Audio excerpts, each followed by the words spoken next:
15. Control the dynamic. Forcing strategies. People are constantly struggling to control you, getting you to act in their interests, keeping the dynamic on their terms. The only way to get the upper hand is to make your play for control more intelligent and insidious. Instead of trying to dominate the other side's every move, work to define the nature of the relationship itself. Shift the conflict to terrain of your choice, altering the pace and stakes to suit you. Maneuver to control your opponent's minds, pushing their emotional buttons and compelling them to make mistakes. If necessary, let them feel they are in control in order to get them to lower their guard.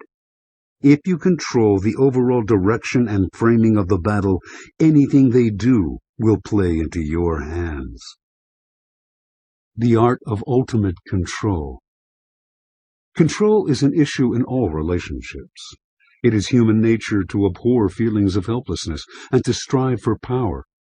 Whenever two people or groups interact, there is a constant maneuvering between them to define the relationship, to determine who has control over this and that. This battle of wills is inevitable. Your task as a strategist is twofold. First, recognize the struggle for control in all aspects of life and never be taken in by those who claim they are not interested in control. Such types are often the most manipulative of all.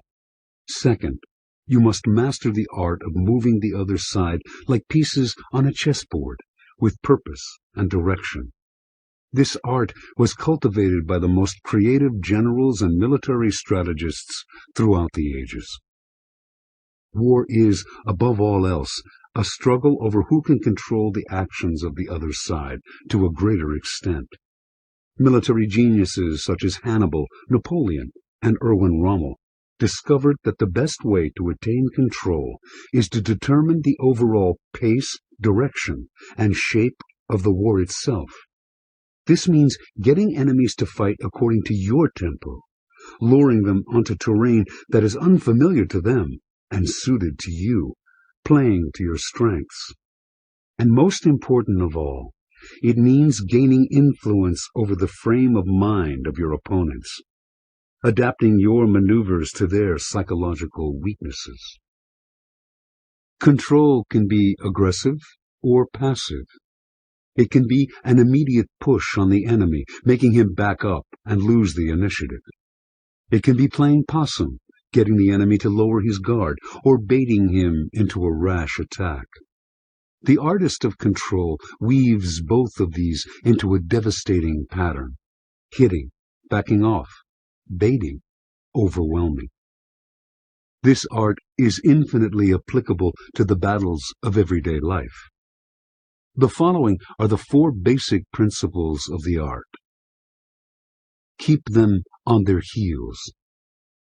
Before the enemy makes a move, before the element of chance or the unexpected actions of your opponents can ruin your plans, you make an aggressive move to seize the initiative. You then keep up a relentless pressure, exploiting this momentary advantage to the fullest. You do not wait for opportunities to open up. You make them yourself. If you are the weaker side, this will often more than level the playing field. Shift the battlefield.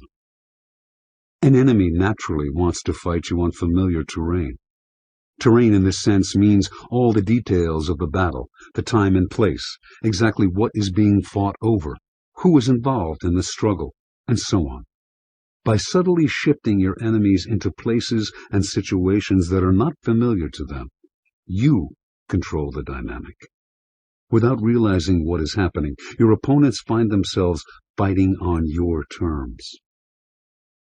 Compel mistakes. Your task is twofold: to fight the battle in such a way that your enemies cannot bring their strength or strategy into play, and to create such a level of frustration that they make mistakes in the process. You do not give them enough time to do anything. You play to their emotional weaknesses, making them as irritable as possible. You bait them into deadly traps. It is less your action than their missteps that give you control. Assume passive control. The ultimate form of domination is to make those on the other side think they are the ones in control. Believing they are in command, they are less likely to resist you or become defensive. You create this impression by moving with the energy of the other side, giving ground but slowly and subtly diverting them in the direction you desire. It is often the best way to control the overly aggressive and the passive-aggressive. Historical example. By the end of 1940, British forces in the Middle East had been able to secure their position in Egypt and take back a good part of Libya that the Italians, an ally of Germany, had seized early in World War II. Having captured the important port town of Benghazi, the British were poised to advance farther west, all the way to Tripoli, allowing them to push the Italians out of the country for good. Then, unexpectedly, a halt was called in their advance.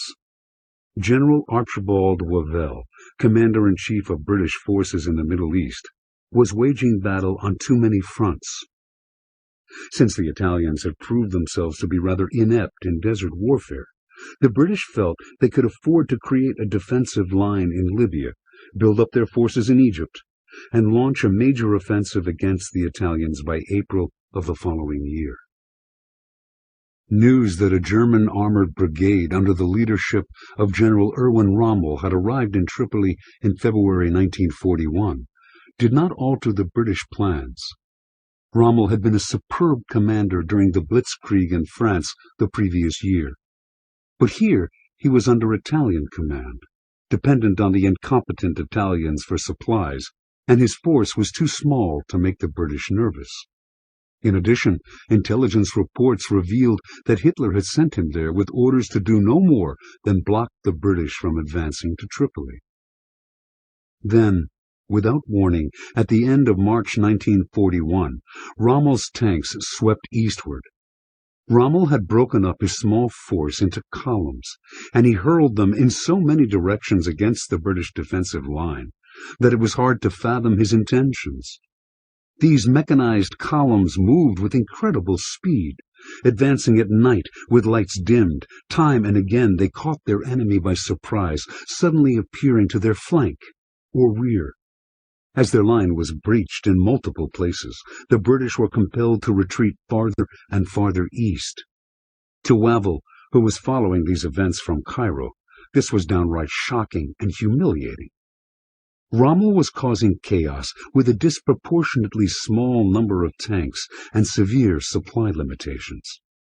Within a few weeks, the Germans had advanced to the border of Egypt.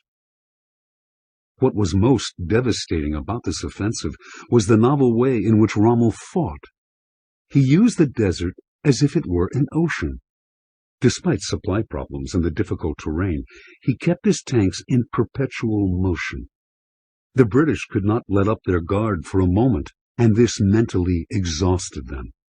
But his movements, though seemingly random, were always for a purpose. If he wanted to take a particular city, he would head in the opposite direction, then circle and attack from an unexpected side. He brought along an armada of trucks to kick up enough dust so that the British could not see where he was headed, and to give the impression of a much larger force than was actually on the attack. Rommel would ride with the front line, risking death so that he could make rapid judgments on the move, sending his columns here and there before the British had time to figure out the game. And he used his tanks in the opposite way of the British, to deadly effect.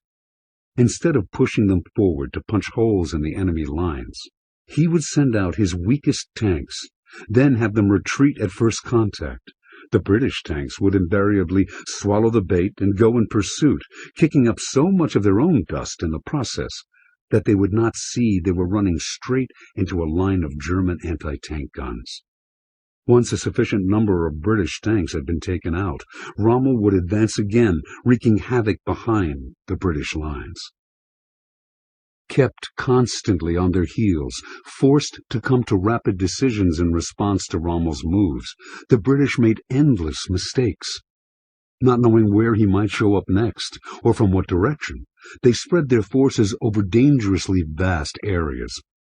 Before long, at the mere mention that a German column was approaching, Rommel at its head, the British would abandon their positions even though they greatly outnumbered him. In the end, the only thing that stopped him was Hitler's obsession with Russia, which bled Rommel of the supplies and reinforcements he needed to conquer Egypt. Interpretation. The key to Rommel's success was to seize the initiative with one bold maneuver, then exploit this momentary advantage to the fullest. Everything in this world conspires to put you on the defensive. At work, your superiors may want the glory for themselves and will discourage you from taking the initiative. People are constantly pushing and attacking, keeping you in react mode. You are continually reminded of your limitations and what you cannot hope to accomplish. You are made to feel guilty for this and that. Such defensiveness on your part can become a self-fulfilling prophecy.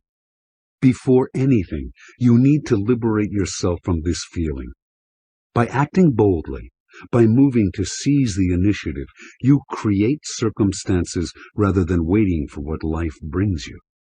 Your initial push alters the situation on your terms. People are made to react to you, making you seem larger and more powerful than may be the case.